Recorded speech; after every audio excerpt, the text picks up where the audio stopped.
Fl-aħħar 24 siegħa fil-Gżejjer Maltin ġew irreġistrati żewġ każijiet ġodda ta' COVID-19. Iż-żewġ każijiet huma sporadiċi li jfisser illi s'issa m'hemmx evidenza li kellhom x'jaqsmu mal-aħħar 3 każi ġodda ta' din il-ġimgħa. Il-Ministeru għas-Saħħa spjega li waħda mill-persuni kellha s-sintomi filwaqt li l-persuna l-oħra ma kellha ebda sintomi.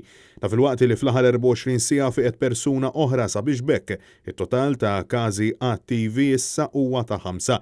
Total ta' persuni mfejqa mill-pandemija jammontaw għal 665. Tal-fisser li wara 8 ijiem mingħajr ebda każ pożittiv ġdid ta' COVID-19 u 7 ijiem wara illi l-ajruport u l-portijiet Maltin infetħu b'mod normali, f'inqas minn ġimgħa Malta rat 5 każi ġodda, bit-tnejn tal-lum m'għandhomx idea minn dabru il-virus. Bix-xahar ta' Marzu mindu feċ il-virus f'Malta ġew irreġistrati total ta' 679 każ fejn sfortunatament 9 minnhom issarfu f'fatalitajiet. Ta' min wieħed jinnota wkoll li l-ammont ta' każi ġodda tal-aħħar 24 siegħa kien l-ogħla wieħed mis-26 ta' Ġunju illi għadda.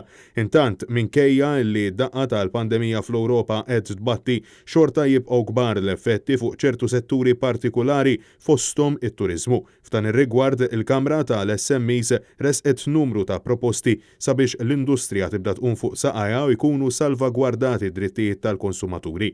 L-aġenti tal-ivvjaġġar jixtiequ jirritornaw il-flus lura lill-konsumaturi iżda ma jistgħux jirrifondu flus illi m'għandhomx. Tenniet il-Kamra tal-SMEs fi stqarrija.